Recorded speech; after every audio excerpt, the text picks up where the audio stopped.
वहाँ पर विधानसभा चुनाव भी हैं और साथ ही साथ आज भी कई अहम सीटें हैं जिन पर आज मतदान होना है। उड़ीसा की 5 अहम सीटें हैं जहां पर आज लोकसभा 2024 के इस जनादेश के लिए भी वोटिंग की जाएगी। और आप प्रधानमंत्री के इस रोड शो में लोगों का हुजूम देख सकते हैं, किस तरह से प्यार करने के लिए प्रधानमंत्री को, उनकी आवभगत के लिए प्रधानमंत्री भी हाथ हिलाकर उनका अभिवादन स्वीकार करते हुए। बिल्कुल, और इस रोड शो में आप देख सकते हैं दोनों तरफ कितनी ज़्यादा संख्या में जो लोग हैं वो यहाँ पहुँचे हैं और प्रधानमंत्री के साथ इस सीट से जो प्रत्याशी हैं बीजेपी के संबित पात्रा, वो आप देख सकते हैं इन तस्वीरों में।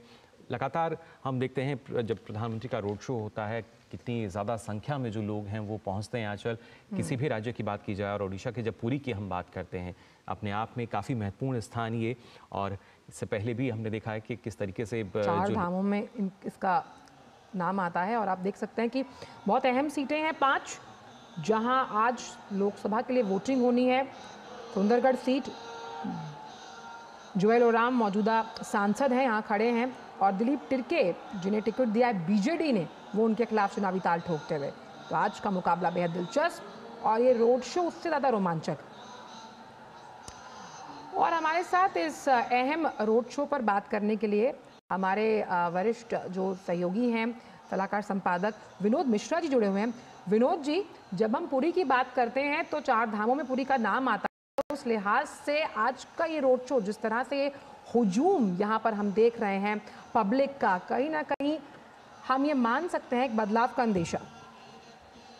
जय जगन्नाथ। और अगर आप ये देखिए कि आज का ये भव्य रोड शो का आयोजन इस वक्त हो रहा है जब देश में 5वें फेज का चुनाव चल रहा है,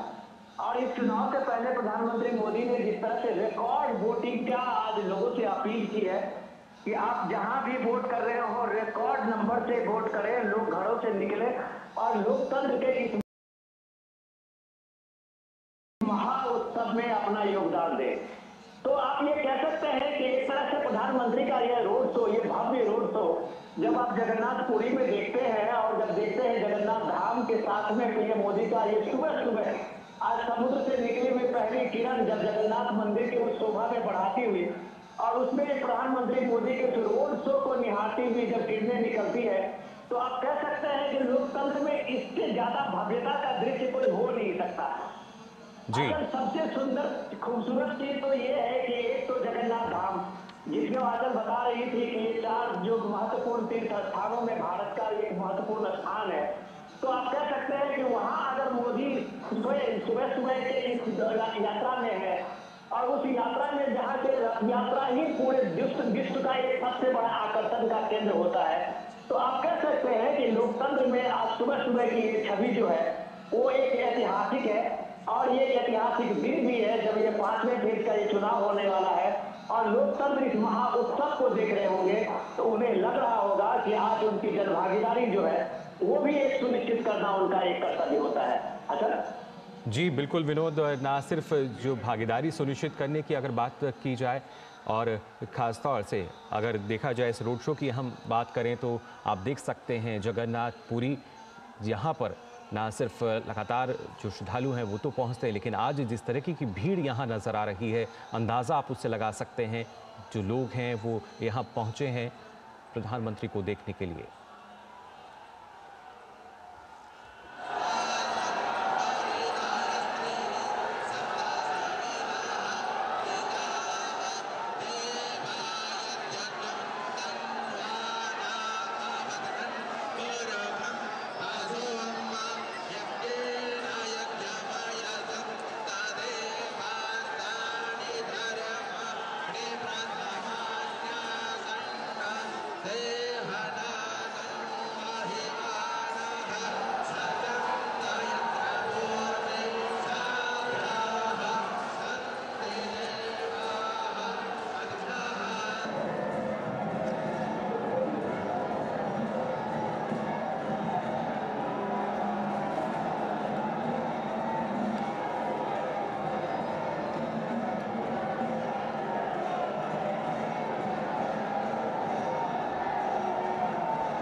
नगाड़ों के साथ साथ यहाँ स्वागत जो है वो प्रधानमंत्री का किया जा रहा है। पारंपरिक जो वाद्य यंत्र हैं उनकी आवाज़ें हमने सुनी, करतल ध्वनि के साथ एक बड़ा ही भव्य तरीके से स्वागत जो है, और उसके साथ साथ जो मंत्रोच्चारण है वो भी लगातार यहाँ रहा। विनोद जी, जानना चाहेंगे आपसे, क्योंकि जब पूरी सीट की खास तौर से बात की जाए, ना सिर्फ पूरी बल्कि ओडिशा की जो और भी सीटें हैं, अब तक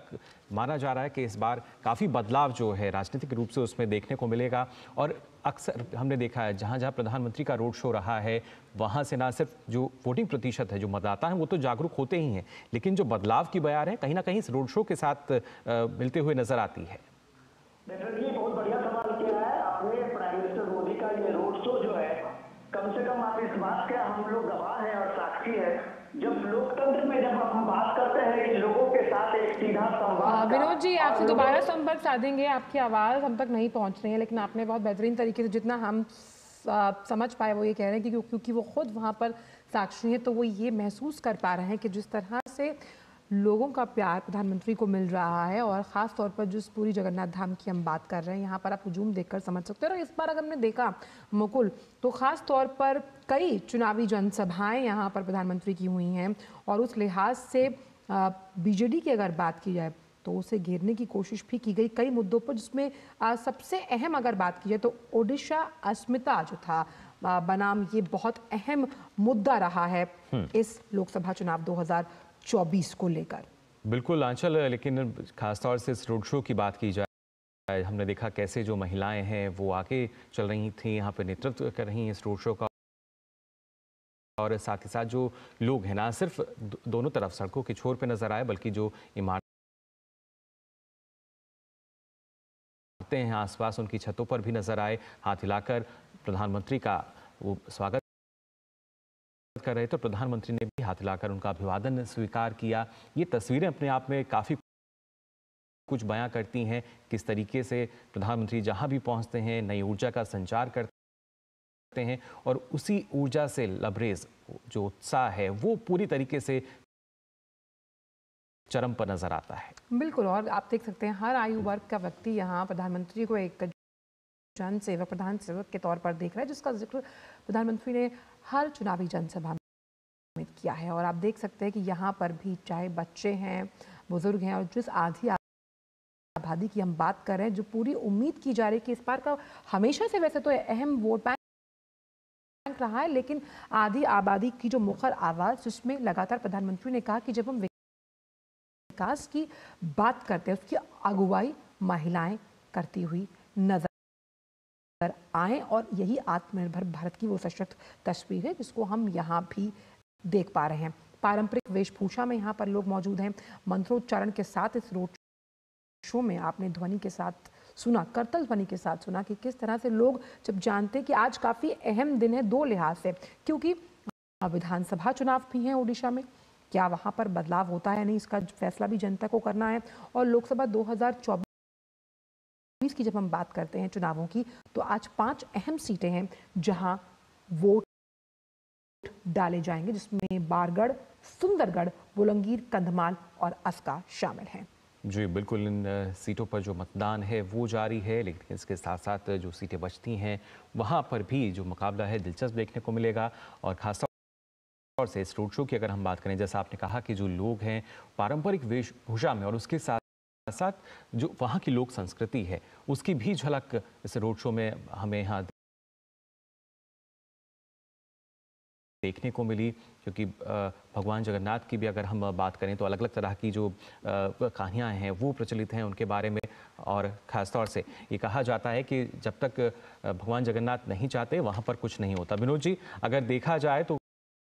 शायद जगन्नाथ जी की ही इच्छा के मुताबिक हम कह सकते हैं कि यहाँ एक ये जो भव्य रोड शो है ये भी आज हमें देखने को मिला।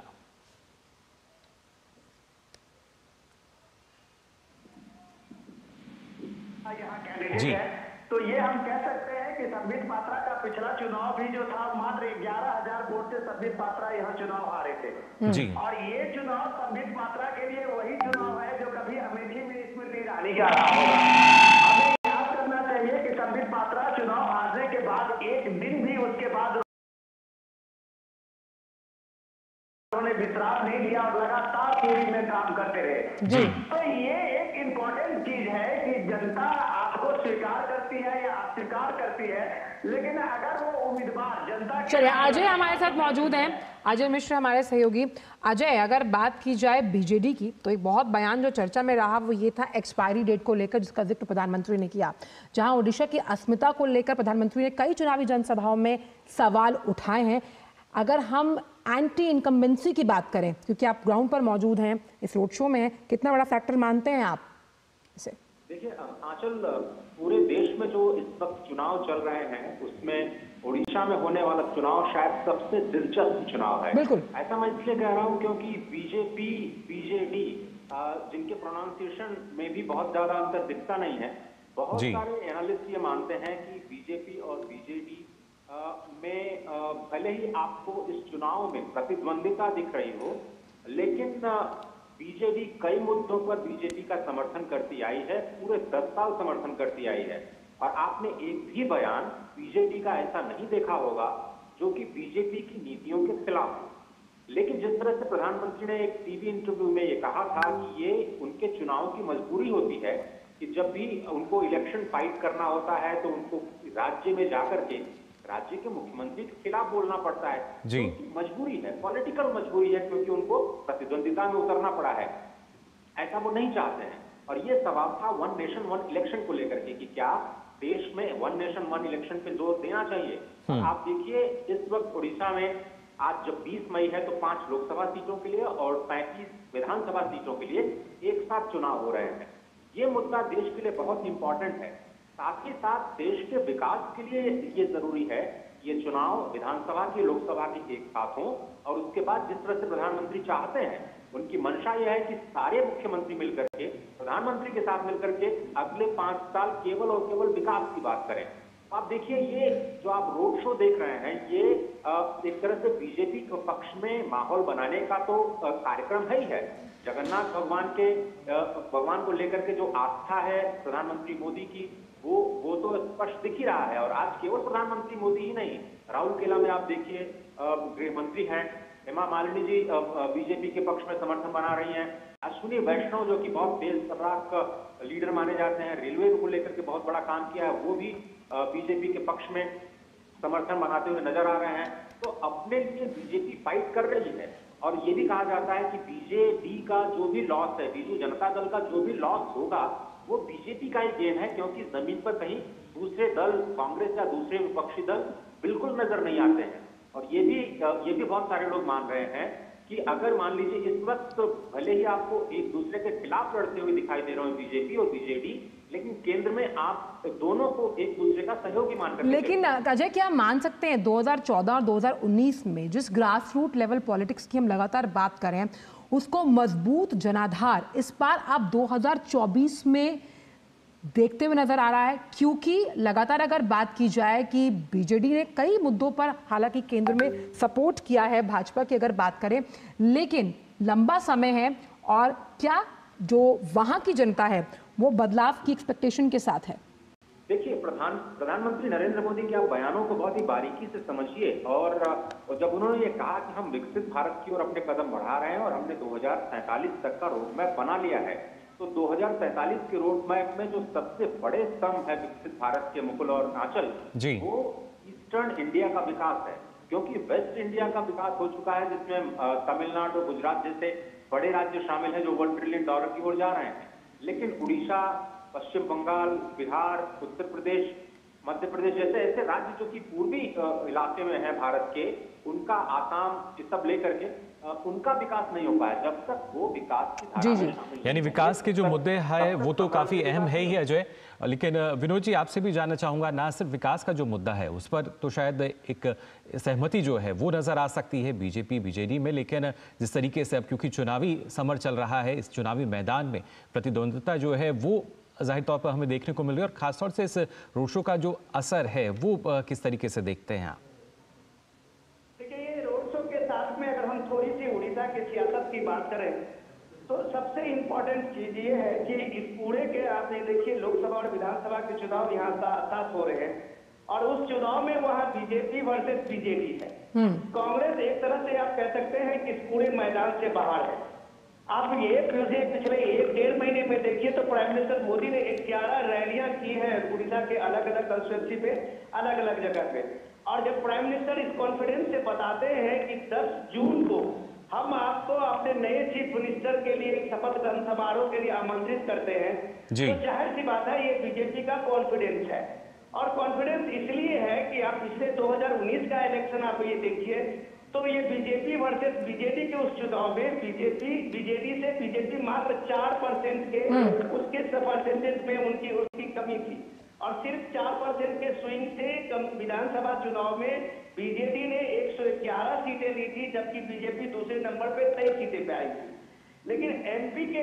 में देखिए कि वहां उड़ीसा ने 8 बीजेपी के एमपी को उड़ीसा से चुन के भेजा था जी। तो ये भी एक इम्पोर्टेंट चीज है कि उड़ीसा के लोग जानते हैं कि मोदी कितना इम्पोर्टेंट है देश के लिए, उड़ीसा के लिए, तो वो कम से कम बीजेपी एमपी को चुनने पे कभी विनोद जी क्या आप ये मानते हैं कि इस बार कोई ना कोई रिकॉर्ड बनना तय है? अगर हम बात करते हैं, क्योंकि ये साख बचाने की बात बीजेडी के लिए भी है, तो अगर जो भी कोई चुनावी परिणाम आता है, अगर बीजेडी अपना गढ़ बचाने में कामयाब रहती है तो 20 वर्षों से उड़ीसा की सत्ता पर काबिज है नवीन पटनायक, और अगर भाजपा पूर्ण बहुमत हासिल करती है तो पहली बार भाजपा की सरकार बनेगी। कोई ना कोई रिकॉर्ड जरूर बनेगा। शानदार सवाल पूछा है आपने। दोनों के लिए रिकॉर्ड ये है कि आप ये देखिए कि सबसे इम्पोर्टेंट ये है कि सिक्किम के चीफ मिनिस्टर के बाद ये पहला चीफ मिनिस्टर जेपी पटनायक के परिवार से नवीन पटनायक होंगे जो लगातार 5 बार चुनाव जीत करके चीफ मिनिस्टर बनते रहे और ये 6वीं बार वो चीफ मिनिस्टर के इस बनने के अपने लिए लड़ाई लड़ रहे हैं। लेकिन सबसे जो इसमें खास बात ये है कि नवीन पटनायक बहुत ही बुजुर्ग हो चुके हैं जी। अब जब प्राइम मिनिस्टर अपने सभाओं में कहते हैं कि यहाँ उड़ीसा में एक सुपर चीफ मिनिस्टर आ गया है, यंग मैन जिसका जिक्र किया गया, सीधे सीधे लोगों को बताते हैं कि सीएम नवीन पटनायक अब काम करने की स्थिति में नहीं है। अब उनका जो पर्सनल असिस्टेंट या पीए जो थे पांड्या साहब, वो एक नई भूमिका में आ गए हैं। तो ये चीजें जो है वो बीजेपी को एक ये मौका देता है कि कम से कम लीडरशिप के मामले में अगर आप देखें तो ट्राइबल लीडर के साथ साथ नॉन ट्राइबल लीडर बीजेपी के एक आप कह सकते हैं कि एक पूरी टीम है, जिसलिए वो पूरे कॉन्फिडेंस के साथ पीएम मोदी कहते हैं कि आपको हम उड़ीसा के ही बहुत ही कुशल स्किल्ड सीएम आपको हम देने जा रहे हैं। तो लोगों को लगता है कि नवीन पटनायक के पिछले 24 साल के शासन में अगर एक नया सीएम का फेस आता है जो उड़ीसा को एक डबल इंजन सरकार के रूप में जो और स्टेट में डेवलपमेंट हुआ है, ये मौका अगर उड़ीसा को मिलता है तो शायद एक बीमारू स्टेट से जो उड़ीसा बहुत ही पिछड़ा इलाका है, बहुत ही गरीब राज्य है, तो शायद उसको इससे मुक्ति मिल सकती है। तो ये जो आप भीड़ देख रहे हैं, ये जो आप रोड शो में लोगों की लंबी कतारें सुबह सुबह का देख रहे हैं, अभी लोग और बिल्कुल बहुत इंटरेस्टिंग रोचक ये है, विनोद जी भी इस बात से इत्तेफाक रखेंगे कि 2009 की अगर बात की जाए तो बीजेडी बीजेपी की जूनियर पार्टी के रूप में यहाँ काम करती थी। अजय, अगर आप हमारे साथ बने हुए हैं तो हम ये समझना चाहेंगे कि राज्यसभा चुनाव के लिए हमने बीजेडी का जो ये सियासी समीकरण है वो बदलते हुए देखा, क्योंकि ओडिशा में अश्विनी वैष्णव का समर्थन करती हुई नजर आई बीजेडी, ना तो वो घटक दलों में आती है फिर भी। अजय, बहुत सारे मुद्दों पर बीजेडी ने बीजेपी का समर्थन किया है और अश्विनी वैष्णव जो कि राज्यसभा के लिए उड़ीसा से आए, वो आज स्वयं बीजेपी के लिए वहां पर प्रचार करते हुए दिखाई दे रहे हैं। तो इसमें कोई दो राय नहीं है कि जो एंटी इनकम्बेंसी है बीजेडी के खिलाफ वो बीजेपी को इस चुनाव में फायदा देती नजर आएगी। लेकिन आप देखिए कि ये जो जगन्नाथ भगवान जी का रोड कॉरिडोर जो कि इसी जनवरी में बनाया गया, और आपको जानकर के खुशी होगी कि 17 जनवरी को ये जगन्नाथ का परिक्रमा कॉरिडोर इनॉग्रेट किया गया और 22 जनवरी को भगवान श्री राम का जो प्राण प्रतिष्ठा के समारोह में प्रधानमंत्री शामिल हुए। तो ये दोनों चीजें ही सनातन को आगे लेकर के जाती हैं। इस चीज को समझना, बार बार मैं ये बात कह रहा हूं कि जमीन पर भले ही ये दोनों दल प्रतिद्वंदिता करते हुए दिख रहे हैं, लेकिन ये दोनों ही विकास की बात कर रहे हैं, दोनों ही सनातन के संरक्षण की बात कर रहे हैं। और केवल परिक्रमा पथ ही नहीं, हजारों ऐसे मंदिर हैं उड़ीसा में जिनका जीर्णोद्धार करने का राज्य सरकार ने जिम्मा उठाया है। और राज्यों के तौर पर अगर हम बात करें तो उड़ीसा शायद उन चंद राज्यों में से होगा जो इस तरह के पुनरुद्धार की बात कर रही है। उसमें केवल मंदिरों का पुनरुद्धार नहीं है, अलग अलग जो संस्थान जो ऐतिहासिक और पुरातात्विक महत्व के संस्थान हैं उनका पुनरुद्धार शामिल है। उड़ीसा में अगर हम इकोनॉमिक तौर पर बात करें आंचल, तो ये उड़ीसा एक सरप्लस राज्य है, रेवेन्यू सरप्लस राज्य है। लेकिन जिस तरह से विनोद जी बता रहे थे कि ये एक बीमारू राज्य में गिना जाता था और अभी भी बहुत सारे ऐसे इलाके हैं जो पिछड़े हुए हैं, वहां पर केंद्र की योजनाएं पूरी तरह से पहुंच नहीं पाई हैं। लोग ये आरोप लगा रहे हैं कि राज्य सरकार उनको रोक रही है और उसमें एक रोड़ा बन करके उभर रही है या फिर अपने ठप्पे के साथ उन योजनाओं को लागू कर रही है। क्या इन बातों को जनता समझेगी या प्रधानमंत्री और बीजेपी के जो दूसरे नेता हैं इस बात को समझा पाएंगे कि ठीक है, सभी लोकसभा और विधानसभा दोनों ही स्तर पर विकास के ही कार्य होते हैं, लेकिन वाकई विकास कौन चाहता है? और क्या जो ये लगातार पांच बार का जो इन्होंने विधानसभा चुनाव जीता नवीन बाबू ने, वो छठी बार अजय, लेकिन चुनावी मुद्दों के अलावा जब जैसा आपने कहा कि जो सनातन धर्म को जिस तरीके से बढ़ावा दिया जा रहा है और खासतौर से जो आस्था विश्वास की हम बात करें, वो भी इस चुनाव में अहम हम मान सकते हैं, खासतौर से पूरी की बात की जाए तो। रुपए का प्रोजेक्ट है परिक्रमा मार्ग में और बिना किसी दिक्कत के वहाँ के लोगों को जो सैकड़ों साल से भगवान जगन्नाथ के श्री मंदिर के आसपास रह रहे थे, उनको उचित मुआवजा देकर के उनके सभी भावनाओं का ख्याल रखते हुए जिस तरह से राम मंदिर में किया गया कि उनको रिप्लेसमेंट किया गया, उनको उचित स्थान दिया गया, मुआवजा दिया गया और सभी का सम्मान किया गया कि भाई आपने श्री मंदिर के लिए इस भूमि का दान किया है। और श्री मंदिर का जो प्रोजेक्ट है वो बहुत बड़ा प्रोजेक्ट इसलिए है क्योंकि 80 लाख लोग जो उड़ीसा में आते हैं भगवान श्री मंदिर और लिंगेश्वर जैसे और कोणार्क जैसे जो ट्रायंगल कहा जाता है, आध्यात्मिक ट्रायंगल उड़ीसा का पुरी बीच के साथ में, वहां के दर्शन के लिए आते हैं 80 लाख लोग, जो कि परिक्रमा मार्ग के बाद ये कहा जा रहा है कि कई गुना बढ़ सकते हैं। तो ये उड़ीसा को एक नए रूप में प्रोजेक्ट करना पूरे वर्ल्ड स्टेज पे, यही तो जो उड़िया कहते हैं ना कि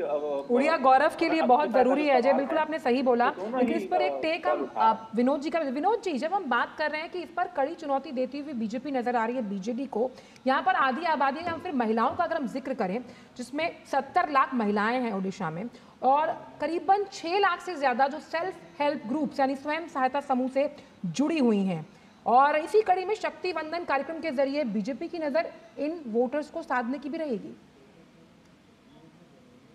विनोद जी,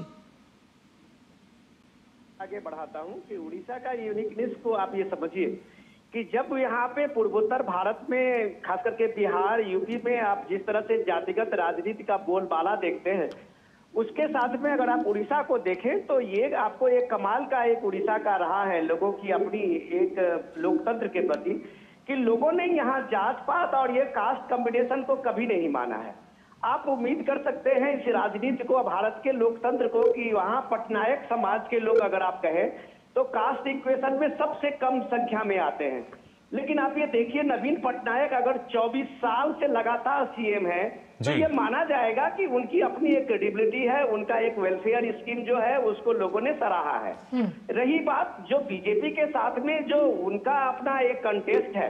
वो कभी भी सेंटर में खास करके मोदी को विरोध करते हुए नहीं दिखे हैं। लेकिन आप ये भी हमें नहीं भूलना चाहिए कि नवीन पटनायक जब पहला चीफ मिनिस्टर बने थे तो बीजेपी के सहयोग से ही बने थे। 2000 में बीजेपी और बीजेडी ने साथ साथ चुनाव लड़के पूरे कांग्रेस के वहां पे एक तरह से सत्ता का जो एक लंबा सिलसिला था उसको खत्म किया था, और इसमें बीजेपी ने उनको एक बहुत ही महत्वपूर्ण योगदान दिया था। लेकिन बाद में चल के जो दूसरा इलेक्शन 2005 के इलेक्शन में आते आते नवीन पटनायक ने बीजेपी से अपना नाता तोड़ लिया था। उसके बाद लगातार जो है बीजेपी वहां अपोजिशन में है, और अपोजिशन में होने का मतलब ये नहीं होता है कि आप अपोजिशन में एक नीतिगत फैसले पे एक सकारात्मक सहयोग देते हुए आप राज्य को आगे बढ़ाते हैं। लेकिन बीजेपी वहां एक तरह से नवीन पटनायक के घोर विरोधी के रूप में है। आज अगर कांग्रेस की हालत आप ये देखिए कि उनको कायदे का आप पूरी में ही आप ले लीजिए कि कांग्रेस के जो एमपी के कैंडिडेट थे उन्होंने लास्ट मोमेंट में अपना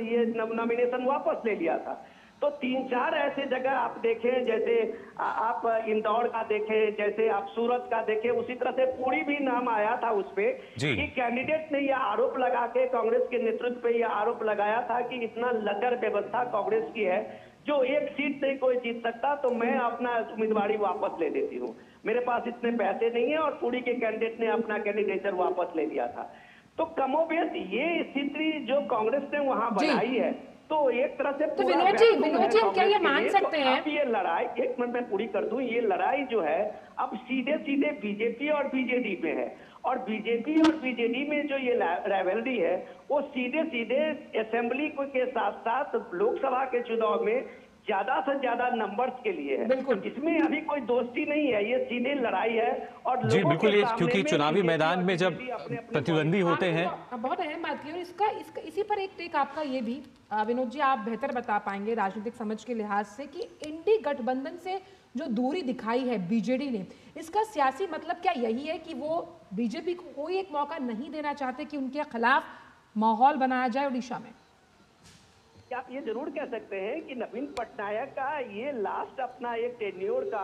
वो ये चाहते हैं कि उड़ीसा में उनका जो एक चला है उसको नवीन पटनायक अपने किसी बेटे भतीजे और परिवार के किसी लोगों को आगे नहीं बढ़ाया है इस सत्ता की राजनीति में। वो भी एक तरह से वहाँ एक आदर्श है, लेकिन अब सवाल है कि नवीन पटनायक पिछले 4-5 सालों से उतना एक्टिव नहीं रह पाते हैं। ये उनके एक्टिव नहीं रहने का खामियाजा वहाँ की जनता और डेवलपमेंट के कामों में पड़ता है, जिसको लोग एहसास कर रहे हैं। तो वहाँ एक कुशल नेतृत्व देने के लिए, युवा नेतृत्व देने के लिए बीजेपी के पास ये मौका है, और लोगों के बीच में जब बीजेपी एक कुशल नेतृत्व और युवा नेतृत्व को सामने ला के खड़ी है, तो जाहिर सी बात है जनता एक अल्टरनेट के रूप में बीजेपी को देखती है। तो बीजेपी अभी भी अपोजिशन में है, और बहुत मजबूती के साथ बीजेपी अपनी चीजों को, डेवलपमेंट के चीजों में भले ही बीजेपी को सहयोग देता रहो, लेकिन फ्रंट पे लोगों के लिए बीजेपी वहां हमेशा नवीन पटनायक सरकार के खिलाफ में लड़ती रही है। तो जी, यानी एक मजबूत स्थिति जो है को इस चुनाव में दिख रहा है। जी बिल्कुल, वही मजबूत स्थिति जो है बीजेपी की यहाँ नजर भी आ रही है। और खासतौर से अजय, जब हम पुरी की बात करते हैं तो अमूमन रथ यात्रा जो यहाँ आयोजित होती है उसमें इस तरह का श्रद्धालुओं का जो सैलाब होता है वो हमें देखने को मिलता है, लेकिन आज इस रोड शो में भी हम कह सकते हैं कि ज़बरदस्त संख्या में, भारी संख्या में जो लोग हैं वो पहुंचे हैं और कहीं ना कहीं कोशिश कर रहे हैं कि प्रधानमंत्री की एक तस्वीर को अपने मोबाइल में कैद कर पाएं। देखिए, जो भगवान जगन्नाथ की पूरी यात्रा है वो शायद उड़ीसा का सबसे बड़ा महापर्व आप कह सकते हैं, और लाखों की संख्या में बताया जाता है कि 30 से 40 लाख लोग एक ही दिन भगवान जगन्नाथ की रथ यात्रा में शामिल होते हैं। तो उसमें उसका तो कोई मुकाबला कर नहीं सकता, लेकिन प्रधानमंत्री मोदी की भी लोकप्रियता, और खासतौर पर जब पूरा देश इस चीज को देख रहा है कि वो सनातन मूल्यों को फिर से प्रतिस्थापित करने के लिए कैसे जी जान से जुटे हुए हैं और वापस रिवाइवल की जो कोशिश हो रही है, तो उड़ीसा में इतनी बड़ी संख्या में जन सैलाब का उमड़ना और प्रधानमंत्री मोदी के प्रति जो लोगों का आस्था और विश्वास है, वो कहीं न कहीं ये दिखाता है कि जो लोगों का आकर्षण है प्रधानमंत्री के प्रति वो कम नहीं हुआ है। और क्या ये जो श्री मंदिर के परिक्रमा मार्ग के आसपास आप जो ये भीड़ देख रहे हैं जी, वो बीजेपी के प्रति अपने रुझान में या फिर चुनावों में कुछ उसका फल दे पाएगी, वो थोड़ा सा उसके लिए थोड़ा हमें इंतजार करना पड़ेगा। लेकिन ये तो बात है कि जब इतने लंबे समय से 25 वर्षों से अगर एक ही शासनकाल आप देख रहे हों, तो कुछ न कुछ जनता बदलाव जरूर चाहेगी। और आप देखिए कि जब कई विपक्षी दल तो सामने है ही नहीं है बीजेपी के अलावा, और जिस तरह से महिला सम्मान का जिक्र किया था आंचल ने, और महिलाओं की बात करें तो भुवनेश्वर से जो कांग्रेस के प्रत्याशी थे उन्होंने फंड न होने की वजह से अपना नाम वापस ले लिया था। तो आप ये समझिए कि जो अभी विपक्षीय लड़ाई है जो बीजेपी और बीजेडी के बीच में, और प्रधानमंत्री मोदी के प्रति जो जनता का आकर्षण है, जनता की जो श्रद्धा है, वो किस तरह से विकास के कार्यों के लिए वोट में तब्दील होती है नहीं, कोशिश यही कर रही है बीजेपी। इन तमाम मुद्दों के आधार पर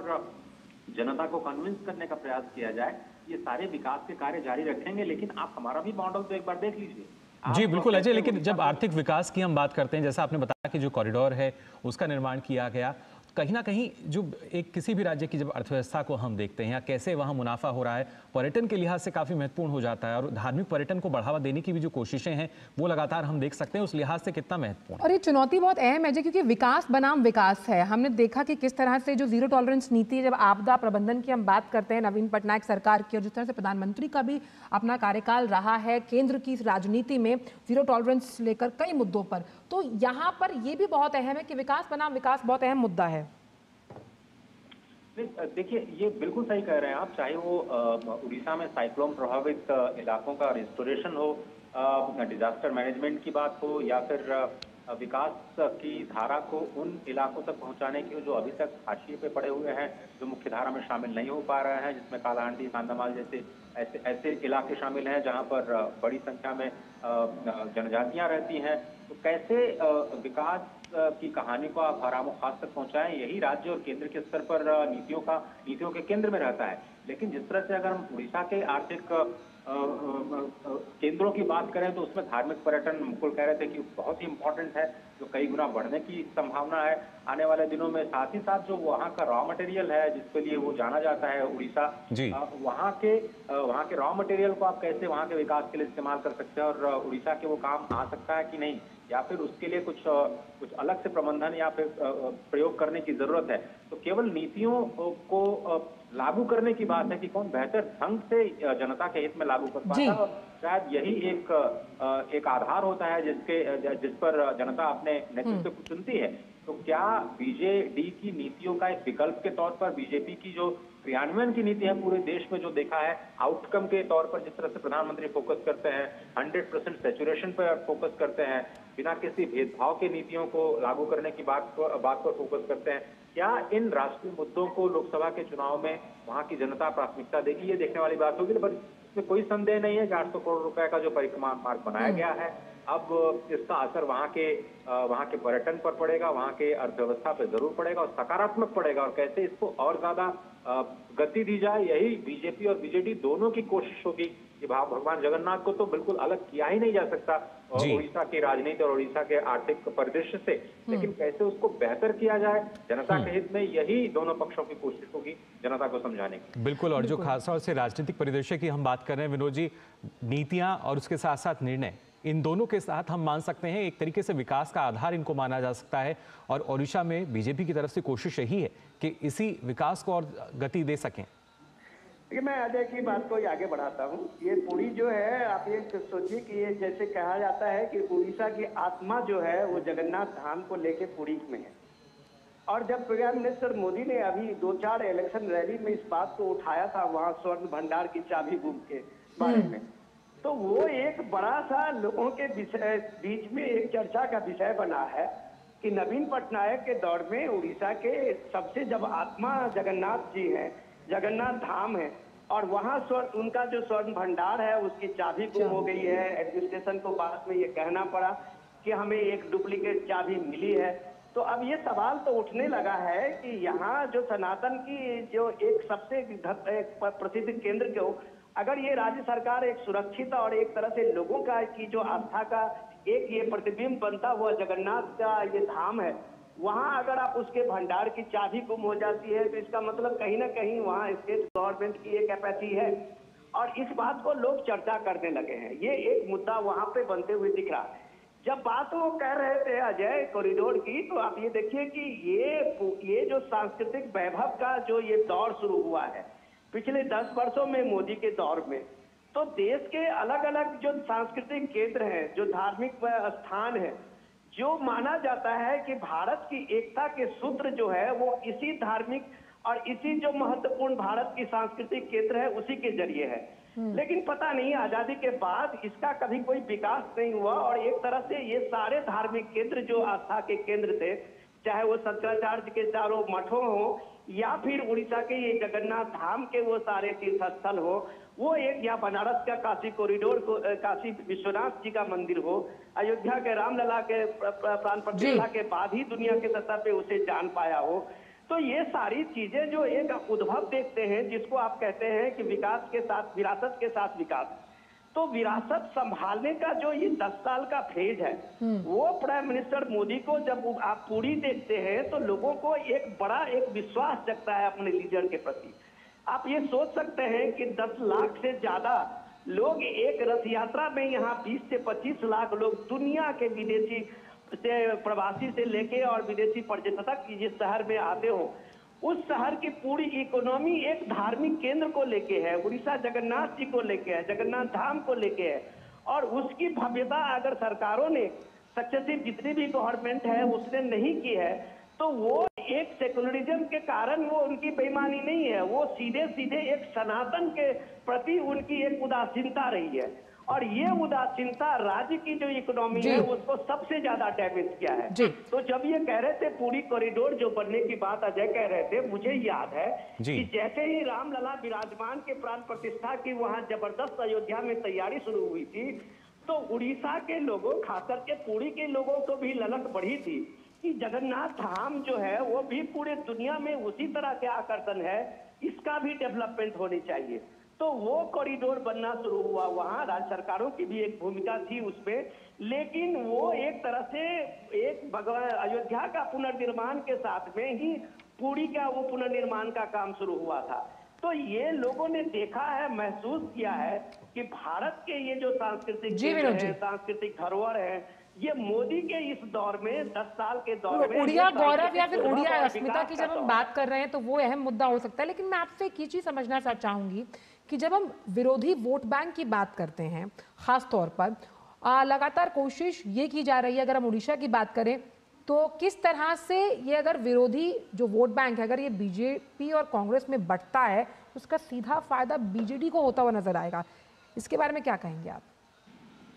देखिए, ये सवाल तो आपका दुरुस्त है, लेकिन अगर आप 2019 के इलेक्शन में देखें तो थोड़ा सा आपको इसमें ये देखना पड़ेगा कि लोगों ने ये मान लिया है कि कांग्रेस की भूमिका यहाँ पे नहीं है। तो कोई भी समझदार वोटर जो है वो ये बात जान लेता है जब इसकी भूमिका नहीं है तो अपना वोट जाया नहीं करता है। उस समय में भी आप देखें उड़ीसा में 8 सीटें, सिर्फ कांग्रेस को 141 की असेंबली में सिर्फ 8 सीटें आई थी। तो ये उसके बाद की स्थिति आप ये देखें, मैंने नहीं देखा राहुल गांधी का कोई बड़ा दौरा या बड़ी रैलियां उड़ीसा में कहीं होती हो। एक वर्चुअल रैली मुझे याद है कि राहुल गांधी की हुई थी। तो जाहिर सी बात है जब लीडरशिप जो है वहां के लोकल लीडरशिप पे उस चीज को छोड़ देती है,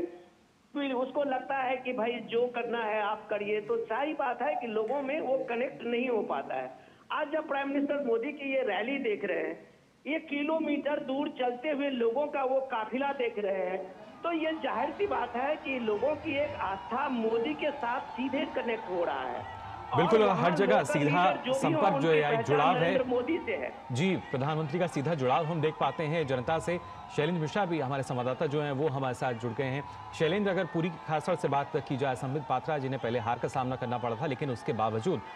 अब नए आत्मविश्वास के साथ पूरी तरीके से लबरेज नजर आते हैं और उसकी ही बानगी इस रोड शो में भी नजर आ रही है।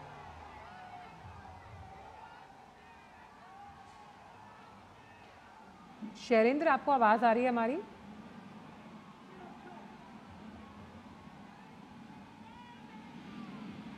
तो ये तस्वीरें आप देख रहे हैं उड़ीसा के पुरी से, जहां प्रधानमंत्री जो है रोड शो कर रहे हैं और साथ ही साथ इस रोड शो को आप देख सकते हैं, देख रहे होंगे जब प्रधानमंत्री नरेंद्र मोदी का ये भव्य रोड शो, ये तस्वीरें बताती हैं कि उत्तर हो या दक्षिण हो, पूरब हो या पश्चिम हो, प्रधानमंत्री नरेंद्र मोदी जब भी इस तरह से कोई रोड शो करते हैं कितना प्यार जनता का मिलता है। देखिए, उड़ीसा आप देखें तो बहुत महत्वपूर्ण इसलिए है कि बीजेपी का ये दावा है कि इतिहास में पहली बार वहां पर वो सत्ता में आने जा रही है। हम जानते हैं कि विधानसभा चुनाव भी लोकसभा चुनाव के साथ उड़ीसा में हो रहा है और बीजेपी पूरा दमखम लगा रही है। हमने देखा कि बीते अगर आप एक दशक में देखें तो बीजेपी एक मुख्य दल के तौर पर उड़ीसा में उभरने में न केवल कामयाब रही है, बल्कि एक ग्रास रूट लेवल पर देखें तो पार्टी के संगठन में एक बहुत बड़ा विस्तार देखने को मिला है। प्रधानमंत्री नरेंद्र मोदी जब भी हम देखते हैं कि इस तरह जो तस्वीरें आती हैं वो अभिवादन स्वीकार करते हैं जनता का, और सड़क के दोनों तरफ जब हम बड़ी भीड़ देखते हैं तो निश्चित तौर पर ये बात बार बार सामने आती है कि दुनिया के सबसे लोकप्रिय नेता कितने शानदार तरीके से जनता से मुखातिब होते हैं, जनता से कनेक्ट होते हैं, और उनका एक अपना अंदाज है जो हर राज्य में दिखाई देता है जब वो जाते हैं। और आज हम उड़ीसा की धरती पर देख रहे हैं, इस महान नगरी में देख रहे हैं किस तरह से लोगों का प्यार उमड़ रहा है प्रधानमंत्री नरेंद्र मोदी के लिए। जी, आप कुछ पूछना चाहेंगे? शैलेंद्र, जैसे कि हम हमेशा मानते हैं कि जगन्नाथपुरी धाम की अगर बात की जाए तो सर्वोपरि धाम माना जाता है जब सनातन धर्म की बात आती है, जगन्नाथ जी की मूर्ति में धड़कता है भगवान श्री कृष्ण का दिल। और साफ तौर पर हमने देखा कि जो सनातन को लेकर लगातार बीजेपी बात कर रही है उसकी अस्मिता की, और किस तरह से अगर हम राम मंदिर को भी इससे जोड़कर देखें, ये कितना बड़ा अहम मुद्दा आप बनता हुआ देखते हैं इस बार के ओडिशा से जुड़े इन तमाम जो सीटें हैं जिन पर आज वोट डाले जाएंगे। देखिए ममता, आवाज बहुत स्पष्ट नहीं आ रही, लेकिन ये बात बहुत सही है कि प्रधानमंत्री नरेंद्र मोदी की अगुवाई में हमने देखा है कि देश भर में जो धार्मिक स्थल हैं उनका एक कायाकल्प किया गया है। वहां पर जो आधारभूत ढांचा है उसको बेहतर किया गया है। आप अयोध्या में रामलला की प्राण प्रतिष्ठा के बाद विकास के तमाम काम देख रहे हैं। आप काशी में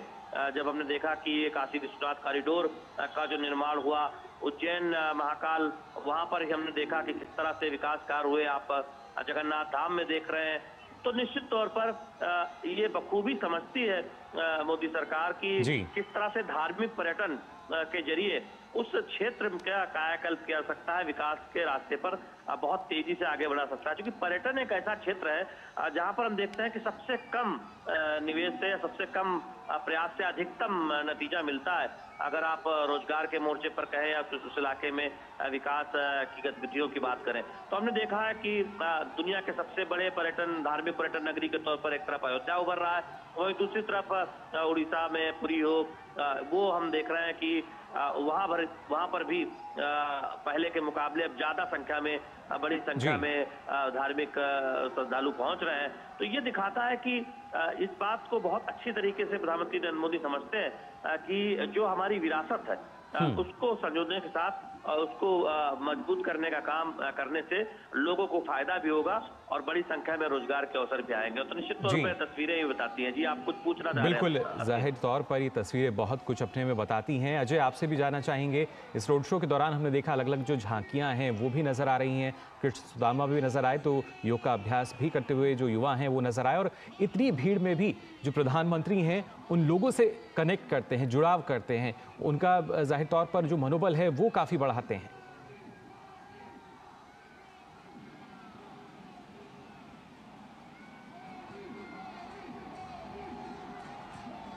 अजय, आप सुन पा रहे हैं हमें? जी देखिए, मैं शैलेंद्र हूँ जी। आप निश्चित तौर पर देखें, ये तस्वीरें जब भी प्रधानमंत्री कहीं जाते हैं और वहां पर रोड शो में हम देखते हैं कि वहाँ स्थानीय कलाकार उनका स्वागत करते नजर आते हैं। वहाँ की जो स्थानीय संस्कृति है उसकी एक झलक दिखाई देती है। आप काशी में देखें, आप वाराणसी में देखें, आप अयोध्या में देखें, तमाम जो देश भर में प्रधानमंत्री नरेंद्र मोदी के रोड शो हुए हैं। आप मुंबई में जब महाराष्ट्र में रोड शो हुआ था, तो ये तस्वीरें दिखाती हैं कि हर वर्ग के लोगों का प्रधानमंत्री नरेंद्र मोदी को प्यार मिलता है और वहाँ की जो स्थानीय संस्कृति है उसकी एक झलक दिखाई देती है। तो ये बहुत महत्वपूर्ण इसलिए है क्योंकि प्रधानमंत्री नरेंद्र मोदी अक्सर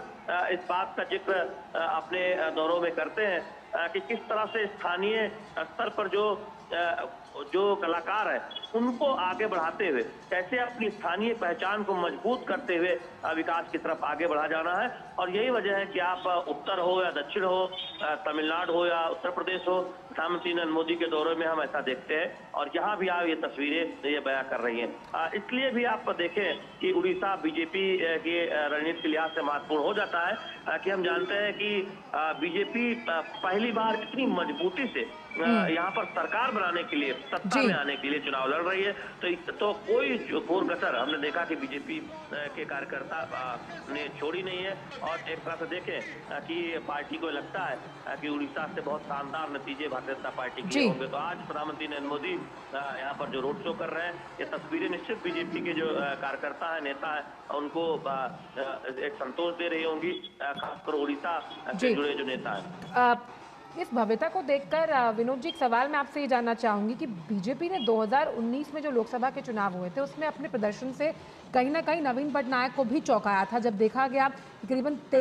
23 सीट जीतकर मुख्य विपक्षी पार्टी बनी थी। तो क्या हम ये मान सकते हैं कि नवीन पटनायक के लिए भविष्य में, और जिस तरह की ये भव्यता हम देख पा रहे हैं इस रोड शो के जरिए, जो हुजूम है, जो प्रधान सेवक के तौर पर प्रधानमंत्री को प्यार कर रहा है,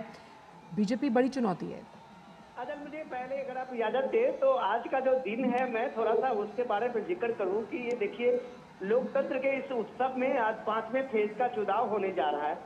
और उसकी भव्यता को आप देखिए कि प्रधानमंत्री मोदी आज जब पब्लिक रैली में है, पब्लिक मीटिंग में है, तो सीधे सीधे लोगों के बीच में है।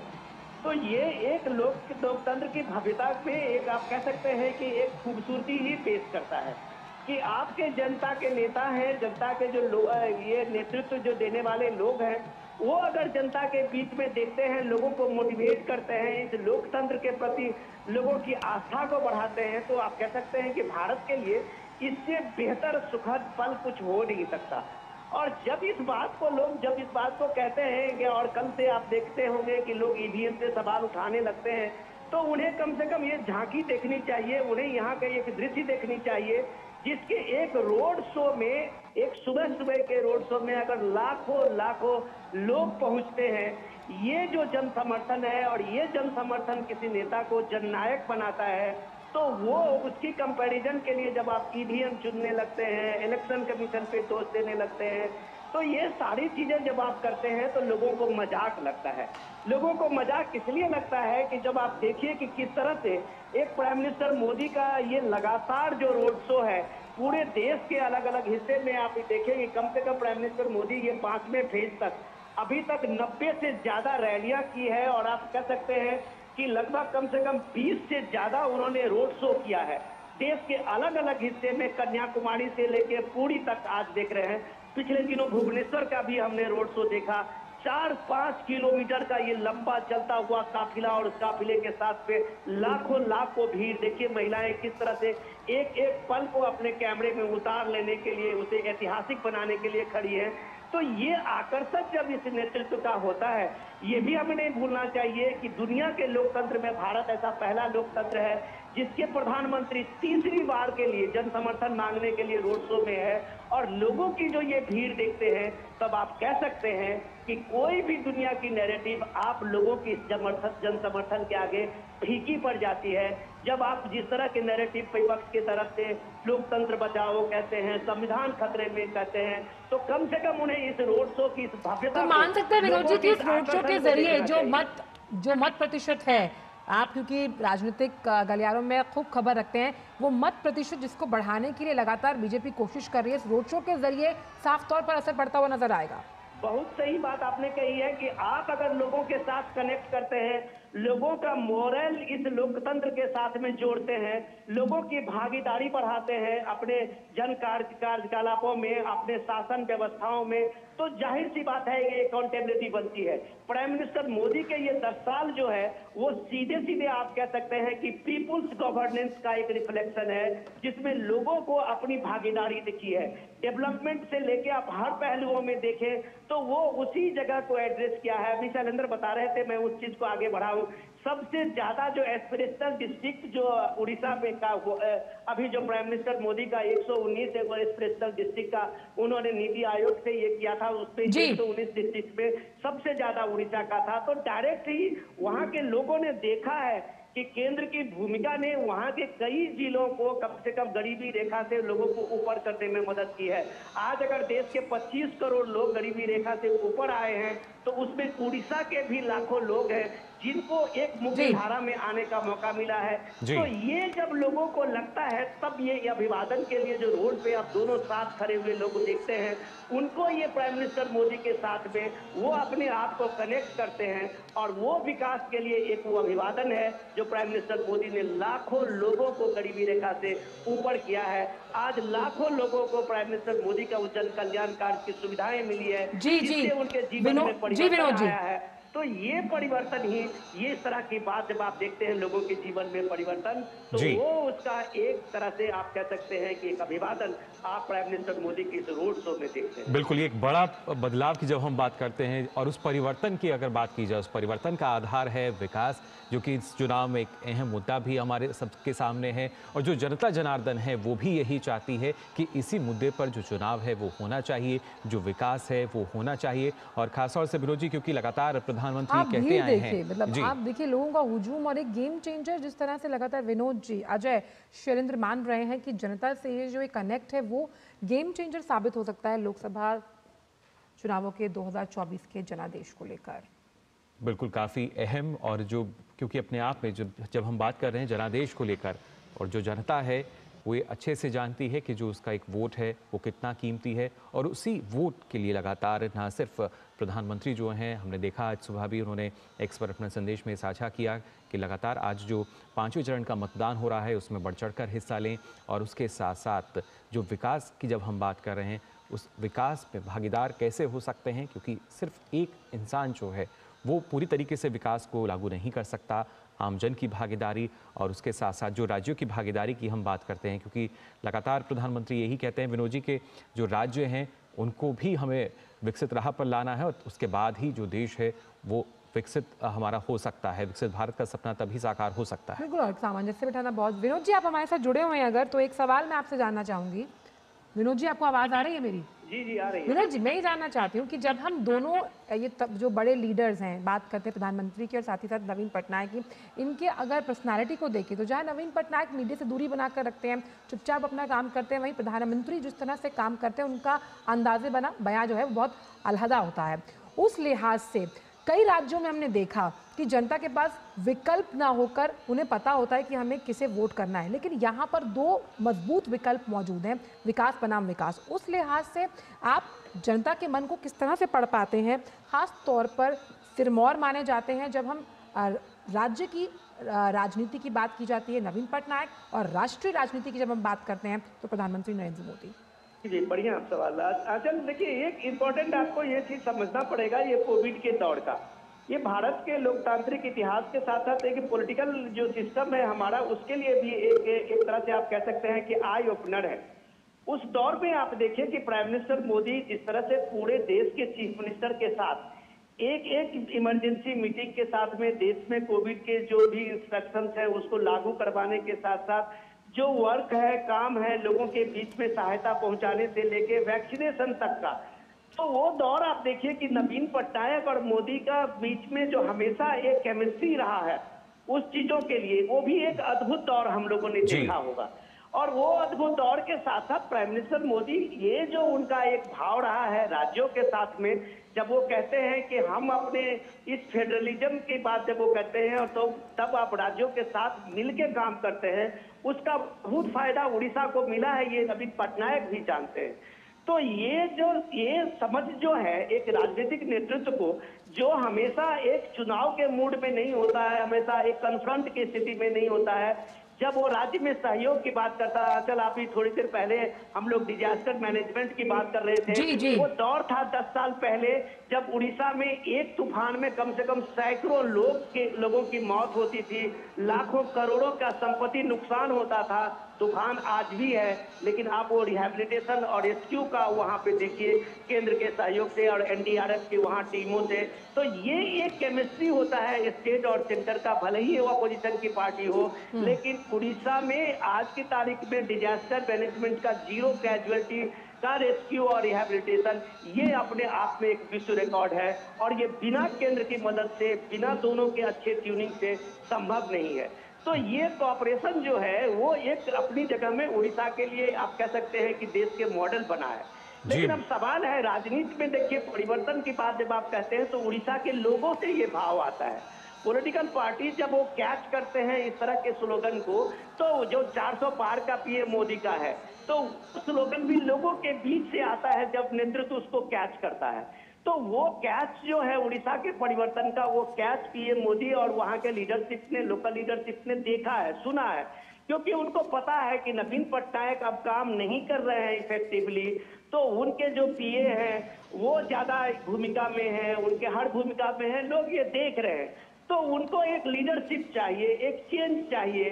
तो उनके सामने में अल्टरनेट बीजेपी देखता है और पीएम मोदी जैसा नेतृत्व देखता है जो वो किसी से भी ज्यादा एक्टिव है, चाहे उड़ीसा के ग्रामीण अंचल की बात हो, ट्राइबल इलाके की बात हो। सबसे इंपॉर्टेंट चीज है, हमें नहीं भूलना चाहिए, राष्ट्रपति द्रौपदी मुर्मू इसी उड़ीसा से आते हैं। ये लोगों ने देखा है उड़ीसा के साथ साथ पूरे झारखंड और उस इलाके में एक गांव से पढ़ी लिखी गरीब महिला